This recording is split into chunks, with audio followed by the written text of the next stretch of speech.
A new office and a contentious portfolio for Jonathan Wilkinson. I'd be lying if I didn't say that there were significant challenges. The obvious challenge, ease tensions in Alberta and Saskatchewan. The Liberals are banking on the BC MP's Saskatchewan roots and low-key style as he takes the climate change baton from Catherine McKenna. We need to actually be willing to have conversations with each other that are more constructive. I have always been one of the folks in Ottawa who has said we need to look to reach across party lines more than we do.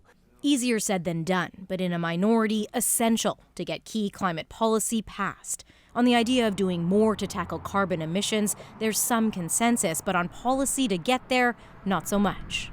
What we're going to do is plant 2 billion trees over the next decade. No arguments expected on that Liberal campaign promise. Cut corporate tax in half for zero emissions clean tech companies. That one, too, the Liberals feel they can deliver on. But then it gets tricky.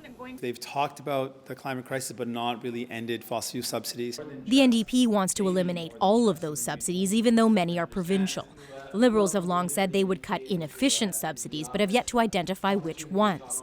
And then there's the fight over numbers. Canada has promised to cut its emissions by 30% below 2005 levels by 2030.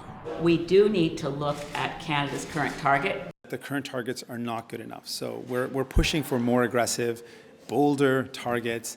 Wilkinson is arming himself for the tough road ahead. Certainly my political staff would accuse me of being a policy wonk, much more than a partisan politician. Only he's now steering one of the most politically charged files around.